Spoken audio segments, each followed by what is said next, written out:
JEE mains results అయితే వచ్చాయి. ఇప్పుడు మీరు జేఈఈ మెయిన్స్ రిజల్ట్స్ చూసి మీరు అనుకున్నంత స్కోర్ రాలేదని చాలామంది అయితే డిసప్పాయింట్లో ఉంటారు. ఫస్ట్ ఆఫ్ ఆల్ అయితే మీరు ఆ డిసప్పాయింట్ నుంచి అయితే బయటికి రావాలి. ఇప్పుడు ఐపీ మీద అయితే ఫోకస్ చేయండి. ఐపీ కేవలం 20 days మాత్రమే టైం ఉంది. సో మీరు ఇప్పుడు ఆ డిసప్పాయింట్ నుంచి బయటకు వచ్చి ఐపీ మీద అయితే ఫోకస్ చేయండి. ఇప్పుడు నేను ఈ వీడియోని ఎలా డివైడ్ చేస్తున్నానంటే, ఇప్పుడు మీరు ఏ బుక్స్ రెఫర్ కావాలి, అలాగే ఏ బుక్స్ అయితే మీ మార్క్స్ అనేది బూస్ట్ అవుతుందో అని ఫస్ట్ అయితే కవర్ చేయబోతున్నాను. సెకండ్ వచ్చేసరికి పేపర్ ప్రజెంటేషన్ని ఎలా చేయాలో సెకండ్ అయితే నేను కవర్ చేయబోతున్నాను. ఇప్పుడు మనం ఫస్ట్ వచ్చేసరికి సబ్జెక్ట్స్ అనేది ఎలా ఉంటుందో, ఒక్కొక్క సబ్జెక్ట్ని ఎలా ప్లాన్ చేసుకోవాలి, ఎలా రెఫర్ కావాలైతే ఫస్ట్ అయితే నేను చెప్తాను. ఇప్పుడు maths, physics, chemistry, Sanskrit and English ఉంటుంది కదా. ఇప్పుడు నేనైతే ఒక్కొక్క సబ్జెక్ట్ తీసుకొని ఆ సబ్జెక్ట్ అనేది మొత్తం అయితే క్లారిటీగా అయితే మీకు చెప్తాను. ఫస్ట్ వచ్చేసరికి ఫిజిక్స్. అంటే ఇప్పుడు ఫిజిక్స్లో మీరు 4 marks and 8 marks అయితే బేబులెట్ నుంచి అయితే చూసుకోవాలి. ఇప్పుడు 8 marks అనేది 3 chapters ఉంటుంది కదా ఫిజిక్స్లో. 8 marks అనేది ఛాయిస్ ఉంటుంది కాబట్టి మీరు 2 chapters చదివినా మీరు 8 marks అనేది రాయగలరు. 4 marks and 8 marks అయితే బేబులెట్ నుంచి అయితే చూసుకోవాలి. ఇప్పుడు 2 marks అనేది ఇప్పుడు స్టడీ మెటీరియల్ ఉంటుంది కదా, స్టడీ మెటీరియల్ నుంచి బేబులెట్ నుంచి అయితే రెండిట్లో నుంచి అయితే చూసుకోవాలి. ఇప్పుడు 2 marks అనేది నేనైతే టెలిగ్రామ్ ఛానల్ అయితే మీకు 2 marks అనేది నేను పంపిస్తాను, అక్కడి నుంచి అయితే చూసుకోండి. లేదా మీ కాలేజీలో స్టడీ మెటీరియల్ ఇచ్చింటారు కదా, అక్కడి నుంచి చూసుకున్నా పర్లేదు. మీరు ఎక్కడి నుంచి చూసుకున్నా 2 marks అనేది బేబులెట్ ప్లస్ స్టడీ మెటీరియల్ అయితే చదవడానికి ట్రై చేయండి. మీరైతే అన్ని 2 marks అయితే అటెంప్ట్ చేయగలరు. ఇప్పుడు మీరు ఫిజిక్స్లో డయాగ్రామ్స్ ఉంటుంది కదా, ఆ డయాగ్రామ్స్ని అయితే తరోగా అయితే ప్రాక్టీస్ చేయాలి. ఎందుకంటే డయాగ్రామ్స్ చూసి అయితే మార్క్స్ అయితే ఇస్తారు. ఇప్పుడు కెమిస్ట్రీ గురించి అయితే తెలుసుకుందాం. కెమిస్ట్రీలో మీరు రియాక్షన్స్ ఉంటుంది కదా, ఆ రియాక్షన్స్ అయితే మీరు తరోగా అయితే ప్రాక్టీస్ చేయాలి. అలాగే ఇప్పుడు 4 marks and 8 marks ఉంటుంది కదా. ఇప్పుడు 8 marks అనేది 4 chapters అనేది ఉంటుంది కదా మీకు.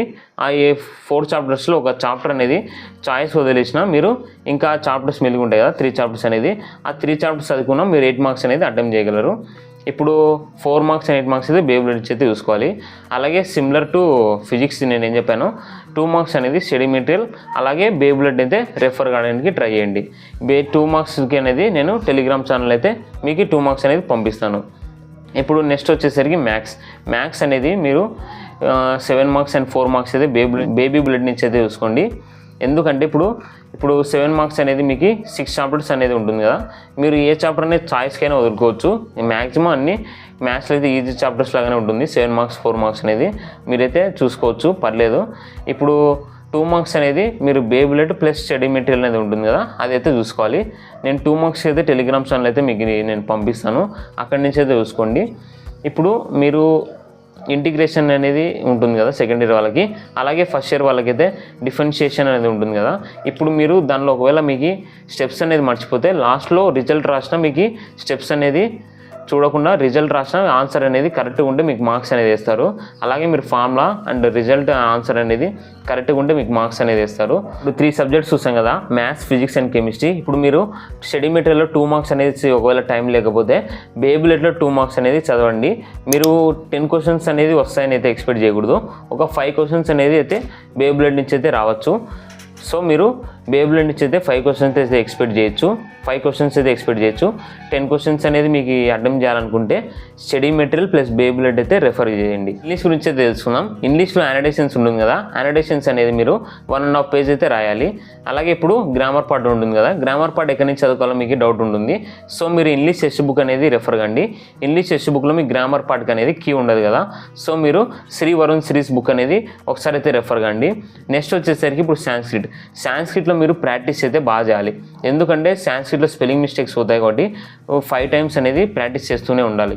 శబ్దాలు కానీ ఏదైనా కానీ ప్రాక్టీస్ చేస్తుంటే మీకు స్పెల్లింగ్ మిస్టేక్స్ అనేది ఓవర్కమ్ చేసుకోవచ్చు.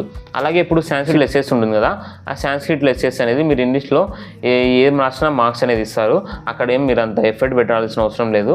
ఓన్లీ స్పెల్లింగ్ మిస్టేక్స్ అనేది పోకుండా అయితే సాంస్క్రిట్లో చూసుకోండి. ఇప్పుడు పేపర్ ప్రజెంటేషన్ ఎలా చేయాలో తెలుసుకుందాం. అంటే ఇప్పుడు నేను మ్యాథ్స్, ఫిజిక్స్, కెమిస్ట్రీ అనే ఈ 3 subjects గురించి అయితే ముందు చెప్తాను.